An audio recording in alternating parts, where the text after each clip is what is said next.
What's happening, people? I hope you're all well.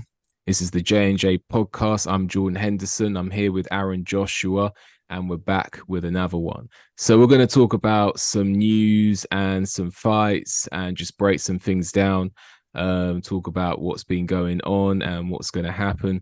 So let's start with Haney versus Prograis.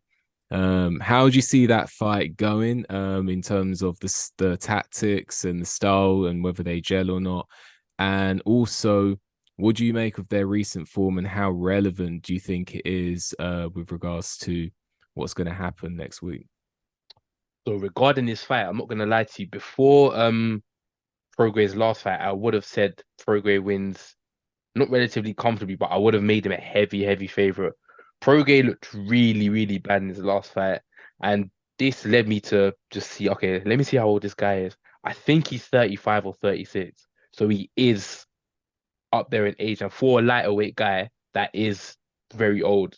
Obviously, heavyweights mature a bit later, but for someone that's in the lighter weights, that is old. So maybe the athleticism that made him such a good fighter back in the day, maybe he's lost that. So just going into that fight, obviously he didn't come off the best performance. Neither did Haney, to be honest with you. He fought Lomachenko. Many people said that Lomachenko beat him. I agree, but I'm not mad of Haney getting a decision. So it's a I don't mind with that. So with that fight there, it is two guys coming off not the best performances, but gun to my head, I'm picking Haney by decision. He's a longer, rangier guy. One thing I realized with Prograis, his last guy, Zorilla, he tall just like Haney, rangy just like Haney, and Prograis couldn't find his range. That was the biggest issue. So I can see Haney getting into his groove. He's not drained at the weight anymore. Obviously, he's gone up, and I can see him having a bit more energy. So I can see Haney getting a 12 round UD. What about you? What's Fair your enough, thoughts on this man. fight? I think something you made some good points there, man. About Prograis not looking good and Haney as well, respectively. I had Loma winning that fight, um, but Prograis got dropped in his last one, didn't Yeah, it? yeah, Um, Looking at Prograis' age, it seems to follow a similar pattern of the age of Haney opponents. I don't know if it's been planned or it's just a coincidence, but if you actually look at Haney's opponents, they're all quite old. Devin Haney, he fights at range. He's very technical and very almost quite orthodox. And quite technically sound, ticks all the boxes, not a puncher, but fights responsibly. Um, and I suppose against fighters in their 30s, if you're keeping them at range and they haven't got the fast twitch muscle fibers and, the sudden quick burst attacks in their 30s, you're able to keep them at range more easily and more effectively than someone who's got those quick bursts, which often comes with being younger. So against Prograis, I suppose he hasn't really got that problem because Prograis is in his 30s. Haney's the house fighter. Um, Haney's the one who the networks are looking to push. Can I see a close fight where many would give it to Prograis? But it goes Haney's way. I can see that. Can I see Haney knocking out Regis Prograis? Uh, Probably not. Can I see Prograis getting a knockout? Probably not. I think this probably has a decision for Haney written all over it. yeah, Uh, but I can see Prograis potentially the fan, like unofficially he wins it. I can yeah, see yeah. that. Um, Only thing I would say Prograis isn't Prograis coming up in weight, or he not when they're not too when he fought When he Josh fought Josh Taylor. Taylor, it was a 140 because I remember that was for, I think Prograis had the WBA and Josh Taylor had the IBF, I think. And then that Mhm. was a series of the World Boxing Super Series. That was a final. And he moved up since then, isn't I he? don't think So he's moved up. I think Haney's the one moving up from lightweight. okay. Prograis always been a 140 guy. So I actually think the moving up in weight will help Devin Haney because I think he looks really depleted at 135. He is a Oh yeah, big yeah, lightweight. yeah. He's a massive lightweight. So I think moving up in weight is gonna definitely give him a release of energy. I think at lightweight we've seen him tail off in all the fights, so I think not cutting as much weight is definitely going to give him more of a opportunity to see out the fight really. Hmm. Yeah, man. Just a quick question. What's my camera looking like? Yeah, Is it's it looking? mad blurry. It's Is it better gone? now. It's gone Better now. back now. Yeah, it's Yeah, good. Yeah, yeah, yeah, yeah. yeah. Cool, cool, cool. So, yeah, man. I think that the thing with Prograis, yeah, and the thing that struck me was when he fought Josh Taylor, he was getting bullied physically. Like in Yeah. terms of the technical, it was kind of like equal. Regis Prograis is a very cute fighter, very technically sound, and he also has a lot of cute moves in there and very ring aware. But physical strength, he's really struggled against Josh Taylor. I And think I that fight, I think Prograis got drawn into Josh Taylor's fight. I think from round one, Josh Taylor set the precedent for the fight. Inside, quick hands. Josh Taylor used his strength as well. Stop Prograis having his work on the inside. I'm not gonna lie to you. I think I'm in the minority. I watched that fight about two or three times without commentary.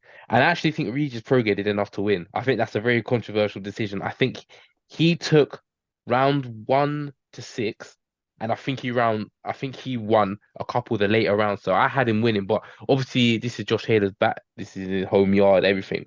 But I do think that was a different Regis Prograis. Definitely had more athleticism. Looked like he was much more comfortable making the weight. I think this Prograis has definitely deteriorated a little bit. And it's a bit unfortunate because I feel like Prograis had the potential, but the networks were not giving him a chance. Now that he's 35, 36, is it too little, too late? Like we kind of saw the same thing last week with Benavidez Andrade. Like I've never really been high on Andrade, but I know a younger Andrade would have done better than a 36-year-old Andrade. So it is just kind of a situation that, okay, are you aging him out? You made a good point as well regarding Haney's opponents. That I think in boxing, timing is key. He fought Lomachenko at the right time. He fought Linares at the right time. I think he's fighting Prograis at the right time because if he wins, he'll have enough credibility to be like, okay, cool. Because in my opinion, Prograis is no worse than number two, number three, um, 140 guy. So yeah, I think this is a good fight for Haney. I think he's yeah, vacated all his titles as well, so it shows that he will not be going back to lightweight. yeah. I see Haney winning this one, most likely, because again, he has that insurance policy, in Yeah, the sense that if it's close, it goes Haney's way. But I can yeah, also yeah. see Haney legitimately winning as well. So can I. So can I, definitely. I also think one point as well with Haney, I do think at 140, this is out of all the champions, I do think this is probably the okay, excluding Rolly Romero, because obviously that's a bit of a joke, but excluding Romero, I think this is his best chance of picking up a title at 140. Hmm. So Hmm. yeah. Yeah, man. And then the interest, I mean, they're all interesting, but I love heavyweights, man. Um, Going on to we'll start with Dubois versus Jarrell Miller. Honestly, this fight intrigues me because I can see this fight being a tale of two extremes. It could be Daniel Dubois icing him early, Yeah. with his because he punches quite correctly and he's quite powerful. Dubois, Punches he's not through the the target as fastest, well. but exactly, he punches through the target. He hits correctly. He's a prolific puncher. Jarrell Yeah. Miller's weak defense, or very hittable anyway. He's going to get hit in this fight. But then I can see either being Dubois early or Miller drowning him late, the tale of two extremes. Which one do you think is most likely going to occur here? What were your thoughts? I think Dubois early. I said it from Yeah. day one. I think Dubois early. Jerome Miller's not looked good in his last two combat fights against Bracamonte and against Lucas Brown. I know Lucas Brown's a massive puncher, but the guy's like 44. He's long in the tooth. Miller's defense looked terrible. It was kind of like he didn't have any defense. He was walking through those shots. I know probably pound for pound, Lucas Brown's a harder puncher, but Dubois is definitely a faster combination puncher, can put his combos better. So I do see with that leaky defense, I can see Dubois stopping it. Obviously, this is in Saudi Arabia, but this is a British boxing border control run show. So any excuse to make the stoppage, I think they'll do it. So I'm saying Dubois early. He dropped a lot of excess weight as well, which I think is better. He's not as stiff as he looks, so I think this is I actually think this is going to be a relatively easy fight for Dubois. I'm not going to lie to you. I think this is a good matchmaking because Miller's obviously undefeated, big from obviously the AJ fight in terms of the talking and that. So I think this is a good fight for Dubois. Good combat fight. I can definitely see why you make the points you make. And not only that, I can see how some of the things you said can manifest itself in the ring. Honestly, the Dubois early option is very, very plausible. Um, One thing I'm thinking, I look at the bookies, and I remember at one point I think they had like it was something like 9-1 for Dubois. I think it's dropped now to like 4-1 for Dubois. Um, so obviously they put those odds out there, and many people are backing Miller, which is why those odds have changed. I was initially shocked at how long the odds were for Dubois to win the fight. I can see it. I can see Dubois icing him early, just as I say, as I already alluded to with the precise punching through the target. Jarrell Miller, he has a form of defense in terms of he moves his head. He moves his head and he can hold up the high guard, but despite what I would call defensive awareness, he still gets hit a lot. Yeah, And yeah, I think that Dubois is going to hit him. Dubois is a power puncher. And I think that it always going to come down to what is the whiskers of Jerome Miller saying. Now, I was hearing that Jerome Miller's got this great chin when he was with Eddie Hearn, and like he was with who's that guy? I Dimitri, forgot his name. The Salita. Salita, that's it. Yeah, Um, but who did he fight that was a puncher? I mean, I hear Gerald Washington can punch, but just doesn't believe in himself. But he's not a prolific puncher. So, what prolific punches has Jerome Miller been in with as a pro to show as evidence to say that this yeah, guy none, has a none. great chin? Honestly, none. I think, None. yeah, none. Yeah, yeah, yeah. So, you know, I'm looking at him in the ring and I see him getting buzzed against Washington. I see him getting buzzed against Bogdan Dinu. I don't know if you Yeah, noticed that end of round one with the right hand, yeah, yeah, his yeah. knees dipped. I see him getting rocked against Bracamonte. Yeah, See him getting rocked against Lucas Brown. I'm not saying he's glass jaw. I'm just saying that I don't think he's got this iron jaw, and I think that in heavyweight boxing, it doesn't matter how good your chin is, if you leave it out to dry for long enough, you will be got. And I yeah, think that 100%. um, Daniel Dubois has the tools to do that. Saying that, Daniel Dubois has shown a propensity to quit in fights. Let's just call it what it is. I'm not the one taking the punches. I'm not the one getting out. Well, I do box, but like I'm not like boxing at his level. So I'm not gonna I don't want to be too harsh on him. But technically he did quit against Usyk and he did quit against Joe Joyce. Yeah. So he's shown that it can happen. Let me get Sam to sort this out. Let me see if I can quickly wipe this. I don't know why it's doing that. That's clearer. Cool. So yeah, he's shown the propensity to do it. Some fighters like Vitaly Klitschko, they quit once and it's never again.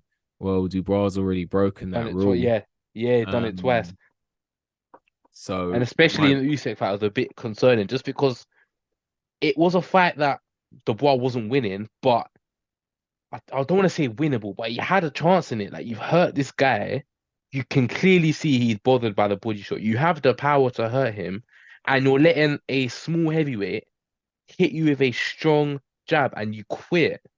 Like I can understand with Joyce. Joyce is a big 260 pound, 6'7" guy. Usyk is 6'3", 220, and you're quitting like that. It shows like if you're in with a puncher, you don't have a heart for it. Like everyone says, "Oh, the what." Like I say, I just think you've got to really be careful who you match him with. I think a Miller stylistically is a good fight because he isn't the hardest puncher, but I do think if you match him against someone like a Jermaine Franklin, I know he's not a puncher, but I actually see someone like a Franklin beating Dubois. I think the Jermaine Franklin's got that dog in him. I think he's fast. I think he's someone like that. I wouldn't match him with Dubois. So you have to be very careful how you match with Dubois. You can see that with the dynamic, I feel like he's been forced into. I feel like his sister has more passion in boxing than him. I'm watching this, but I hope not. Yeah, like I always just see like Dubois looks like someone that he's been forced to box by his dad. He doesn't really enjoy it.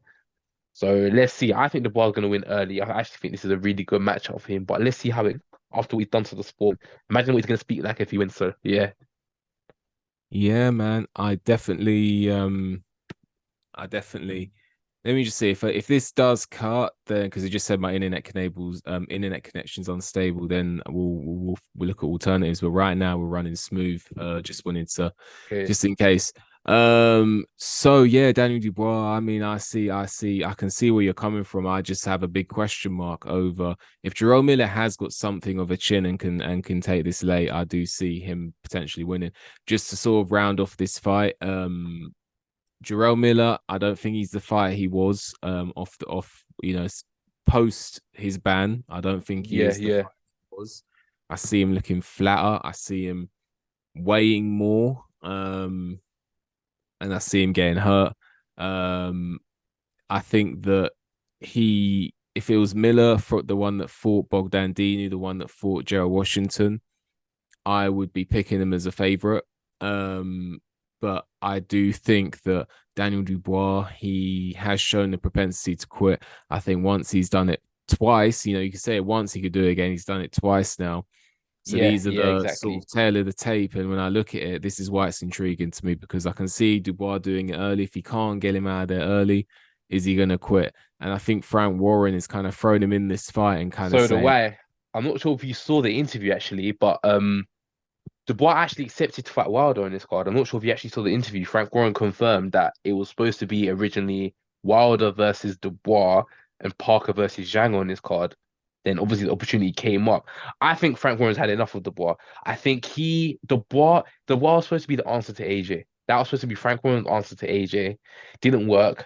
And I think now he's not really a big ticket seller, not really a big name, and I think he's had enough. Hence the matchmaking. I think with Usyk, if you're an actual smart promoter, I don't think you would have taken that fight then. To be you if you think it's if I think if you really wanted to build your commodity with that fighter, you wouldn't have taken that fight yet.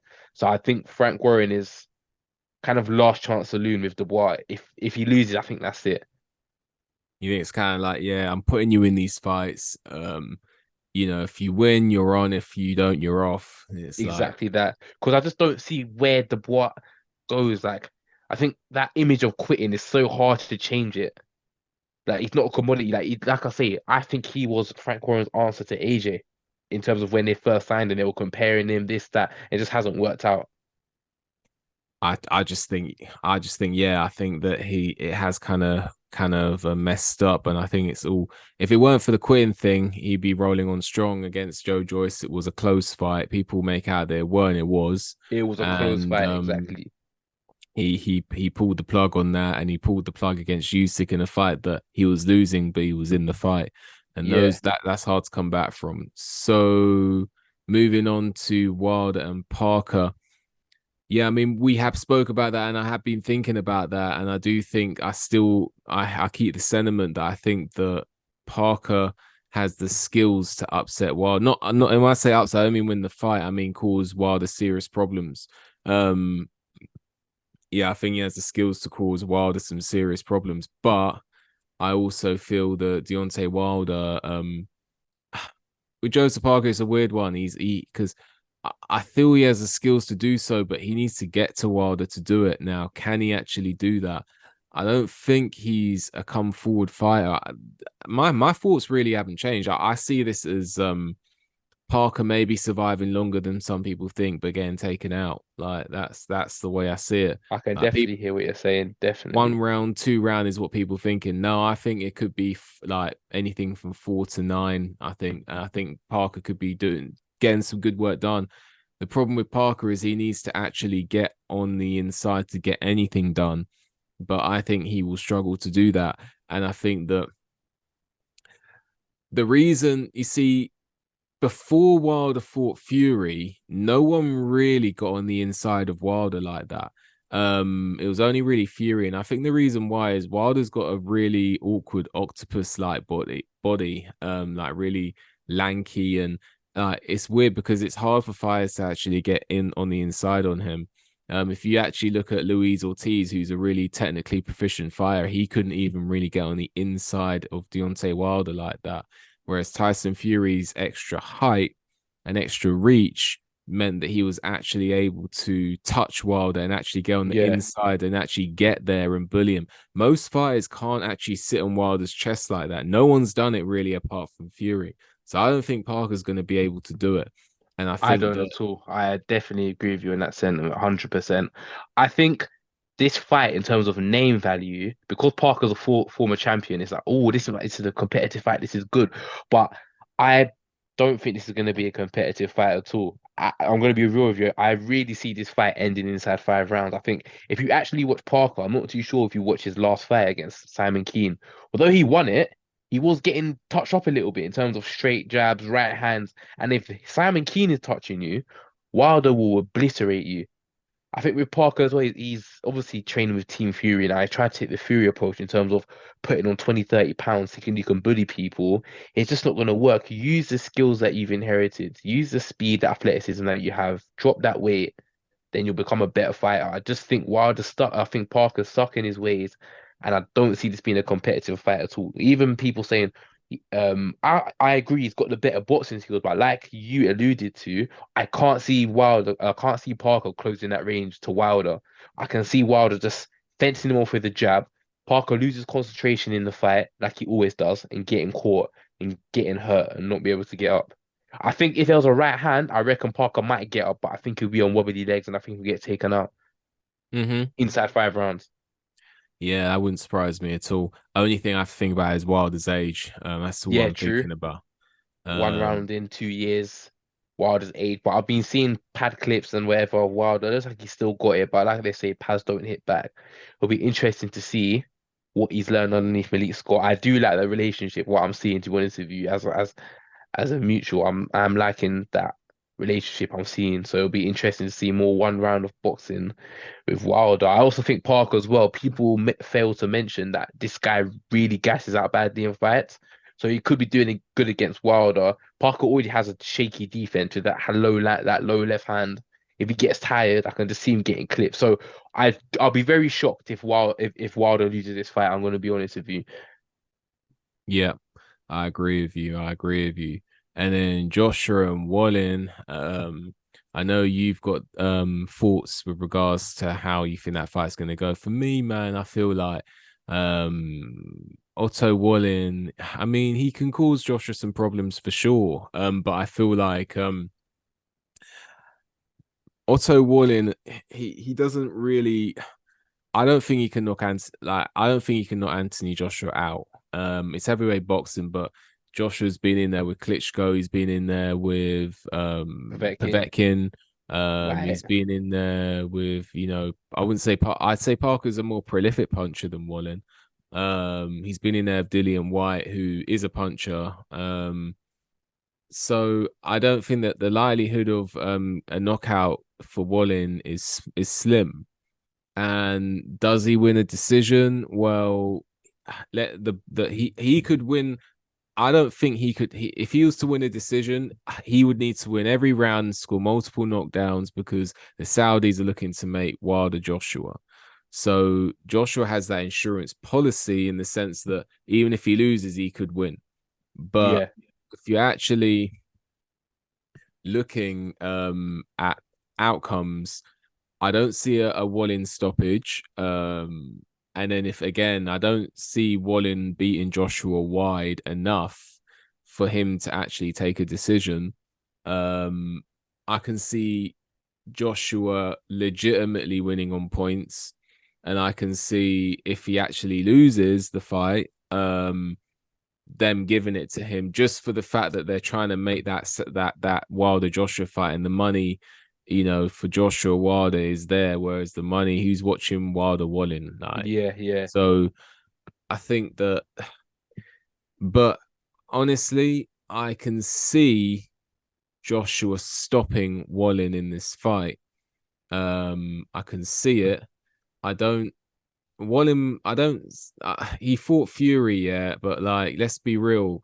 I think that this whole thing that Fury is a puncher now is, I think it's true and not true. I think that he is punching for power more now, but I don't think he's a prolific puncher. I think that Dillian White's punch resistance has been eroding for a while. So that one kind of, I'm not gonna say it's not a good win. It is a good win, but I don't think knocking out Dillian White makes you like a top puncher in the heavyweight division. Yeah, yeah, yeah. I think there are multiple fighters now who could probably stop Dillian White, in my opinion.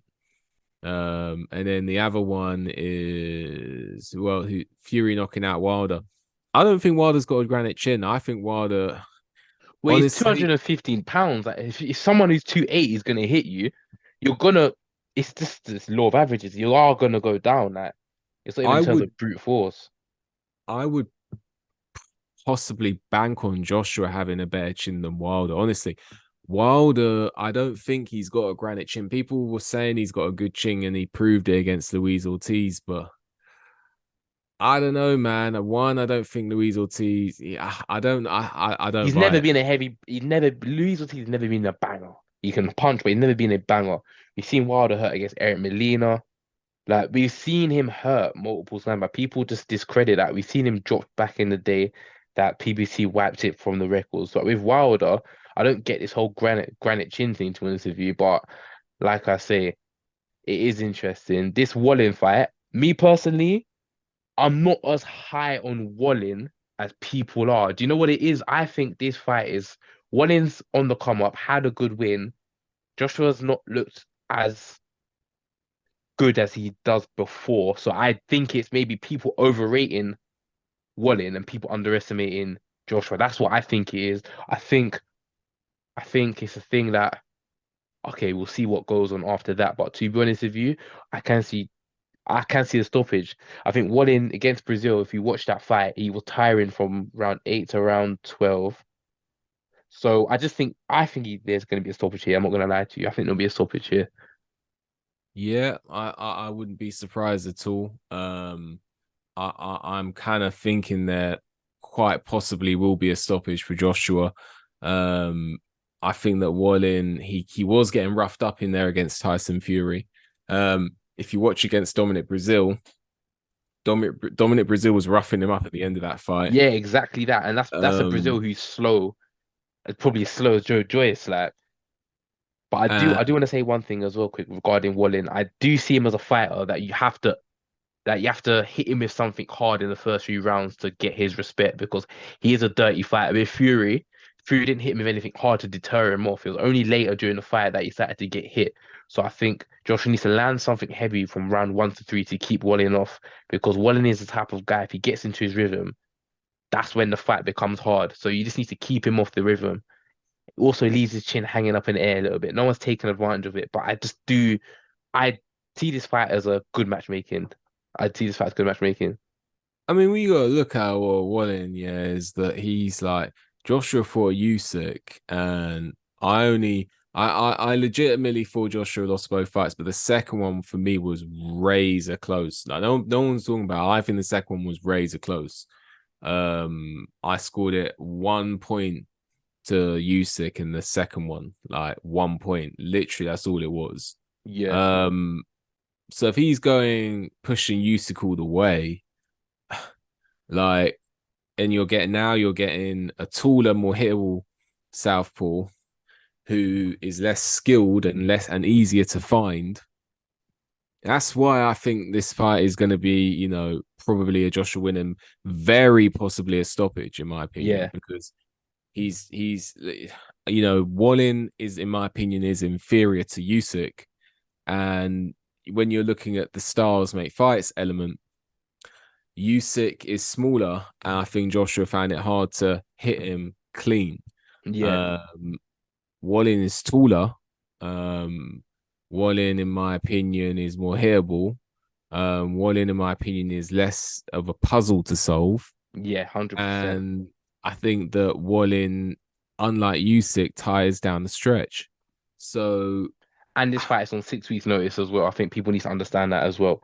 So yeah, I can see Wallin winning a few rounds maybe early, like on his bike, just like peppering, but I can't see him, he will slow down and a lot of it will depend on the weight he comes in at. And I think that yeah, because he does kind of he can run when he wants to and kind of, but I do think that against Gassiev it was easier because Gassiev is small, less reach, and he throws like one punch at a time. Yeah, So I think if Joshua can cut off the ring against the southpaw, which can be tricky, but if he can do that and let off bunches, and he has Wallin in the corner, and Wallin does tend to back up, then it can be a stoppage. And I think that um, he will.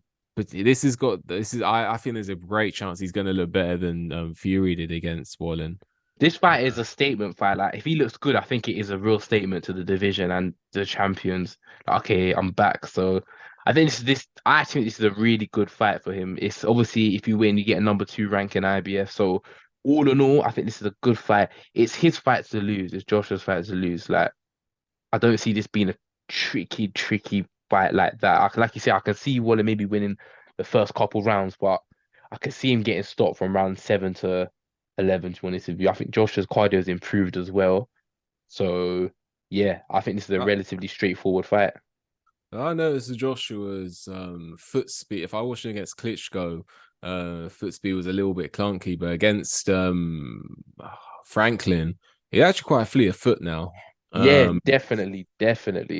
it's actually quite an improvement, like in terms of the foot speed, Yeah, and the foot fluency. yeah. And Joshua's heavier now, so that's a noticeable improvement for me. When I watched him against Dillian White and I watched him against Klitschko, um, the feet seem slower. So I don't know Yeah, what's happened there, but it's an improvement, and that's obviously going to be better for tracking down opponents. it's actually something Um, Wallin does as well. Like, if you're putting on your feet, then he'll win. But I actually think Joshua's, like you said, his footwork is definitely improved. So yeah, I think this is a not easy fight, but a routine win. A routine win. mhm, mhm. Yeah, I don't know if there's anything else you wanna mention. I've mentioned kind of everything Yeah, I've. I think that's it for me. It'll be interesting to see for the Saudi fight what the fighters come in, whether Wilder bolts up again, which I don't think he will, whether Parker goes back to his natural weight, and let's see what Joshua and Wallin come in. Mhm. So yeah, I'm looking forward to it. Definitely looking, like you said, I think the fight of the night is Dubois Miller. And quick question, who do you think has more of a chance of scoring the upset, Wallin or Parker? It's a good question.